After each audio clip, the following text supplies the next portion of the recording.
ఆషాఢమాసం వచ్చింది. ఊరంతా అమ్మవారికి బోనాలతో సందడిగా ఉంది. రంగురంగుల చీరలు, తాళ నృత్యాలు, డప్పుల శబ్దాలు, ఉత్సవం వాతావరణం. ఒక చిన్న చెట్టుమీద చిలి అనే చిలక, దాని వెంటనే కాకి కాళీ నివసించేవారు. వాళ్ళిద్దరూ మంచి మిత్రులు.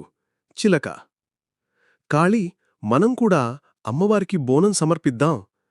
కాకి: అవును చిలీ, మనం పక్షులమే, కాని మనకు భక్తి ఉంది కదా. అంతే, ఇద్దరు పనిలో పడిపోయారు. చిలక తోటలోకి వెళ్ళి రంగురంగుల పువ్వులు తెచ్చింది.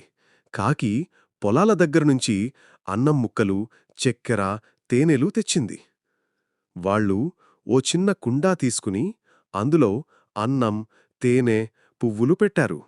తలపై బోనం పెట్టుకుని అమ్మవారి గుడికి వెళ్లారు.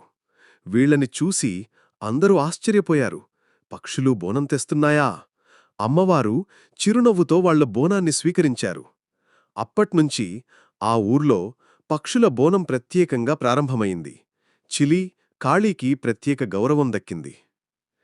కథ కనుక మీకు నచ్చినట్టయితే లైక్ చేయండి, షేర్ చేయండి, కామెంట్ చేయండి. మరిన్ని కథల కోసం నా ఛానల్ సబ్స్క్రైబ్ చేసుకుని నన్ను ఎంకరేజ్ చేయండి.